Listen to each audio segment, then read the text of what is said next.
আসসালামু আলাইকুম। আজকে আমি আপনাদেরকে দেখাবো বিয়ে বাড়িতে আলু বোখারা চাটনিটা আমরা খেয়ে থাকি। এই আলু বোখারা চাটনিটা কিভাবে বাসায় তৈরি করবেন অ্যাজ লাইক বিয়ে বাড়ির স্টাইলে। সো দেরি না করে শুরু করছি আজকের ভিডিও। টমেটোগুলো জাস্ট মাঝখান থেকে কেটে 4-5 পিস করে নিতে পারেন, যতটুকু সম্ভব সাইজের উপর নির্ভর করে এটা।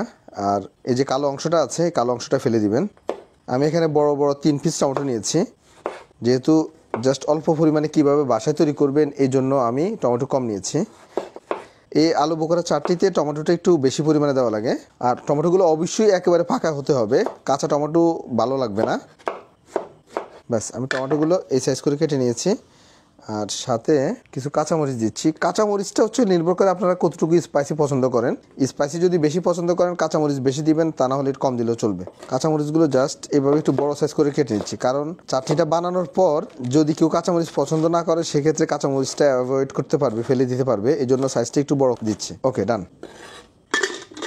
এখন আমি আপনাদেরকে যে টেকনিকটা বলবো সেটা হচ্ছে টমেটোগুলো কিন্তু একেবারে প্রপার সফট সিদ্ধ করে নিতে হবে। এই জন্য আমি প্রেসার কুকার নিচ্ছি। আর আপনারা যদি চুলাতে করেন সেক্ষেত্রে আপনার সময়টা একটু বেশি লাগবে, প্রায় আধা ঘন্টার উপর লাগবে টমেটোটা প্রপারলি সিদ্ধ হইতে। এখানে আমি আলু বোখারা দিয়েছি 100 গ্রাম আর টমেটো দিয়েছি 300 গ্রাম। এই মেজারমেন্ট, এই পরিমাণে, এই রেশিওতে আপনারা যে কোনো সময় আলু বোখারা চাটনিটা তৈরি করতে পারবেন।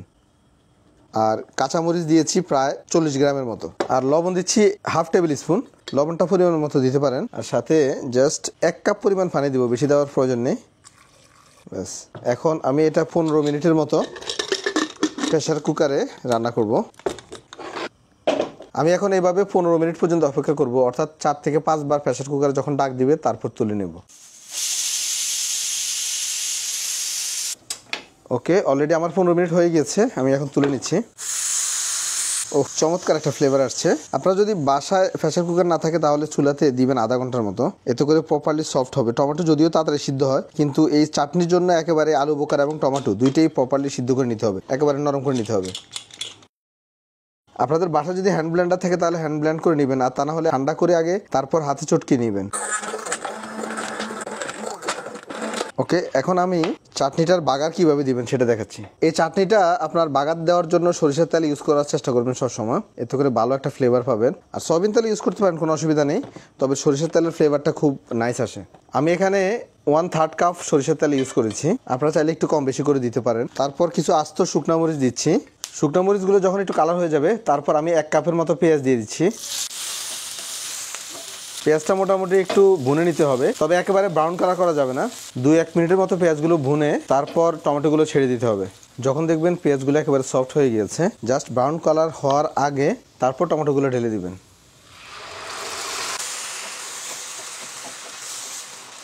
আর মশলা হিসেবে ব্যবহার করবেন হাফ টেবিল স্পুন জিরা গুঁড়া আর হাফ টেবিল স্পুন আমার হাতে বানানো যে মাছের মশলাটা ছিল সেই মাছের মশলাটা। এটার ভিডিও অলরেডি দেওয়া আছে। এখন অনেকের প্রশ্ন যে মাছের মশলা এখানে কেন ইউজ করবেন। এই মশলাটা ইউজ করে যদি আপনি সবজি অথবা মাছ রান্না করেন তাহলে দুইটা আইটেমই খুবই চমৎকার হবে। এই মাছের মশলাটা দিয়েছি আমি হাফ টেবিল স্পুন। আর সাথে দিচ্ছি অল্প একটু টমেটো কেচাপ, আপনারা যে কোনো ধরনের টমেটো কেচাপ দিতে পারেন। আর সুন্দর কালারের জন্য একটু পাপরিকা পাউডার অথবা লাল মরিচের গুঁড়া দিতে পারেন, যেটাতে স্পাইসি কম, ঝাল কম।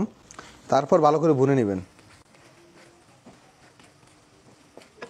এই চাটনির টেস্টটা আপনার বেড়ে যাবে যতক্ষণ পর্যন্ত এই চাটনিতে পানির পরিমাণটা আপনার না কমাবেন। পানির পরিমাণ যদি বেশি থাকে তাহলে কিন্তু এই চাটনিটা টেস্ট আসবে না। আমরা বিয়ের বাড়িতে সচরাচর এই চাটনিটা খেয়ে থাকি। মূলত এই চাটনিটা আপনার গরম ভাত এবং পোলাও দুইটার সাথেই ভালো লাগে।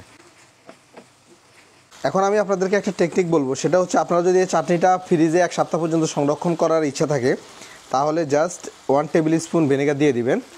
সিরকা 1 টেবিল স্পুন ভিনেগার দিলে 1 সপ্তাহ পর্যন্ত এই চাটনিটা ফ্রিজে সংরক্ষণ করে রাখতে পারবেন। আপনারা দেখতে পাচ্ছেন অলরেডি পানি শুকিয়ে গিয়েছে। আবার অনেকে এটাতে সুগার ইউজ করে, আপনারা চাইলে একটু সুগার ইউজ করতে পারেন, বাট আমি সুগার ইউজ করবো না। একদম লাস্ট মুহূর্তে উঠানোর আগে একটু ধনিয়া পাতা দিয়ে দিচ্ছি।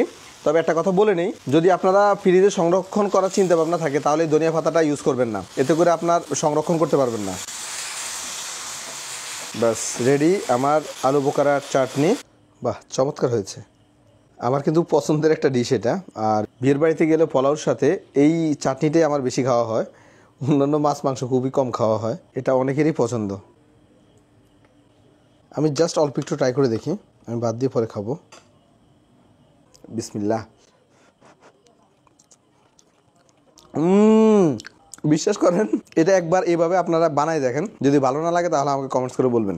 আর আমার জন্য দোয়া করবেন আর নতুন নতুন ভিডিও যাতে আপনাদেরকে উপহার দিতে পারি। আল্লাহ হাফেজ।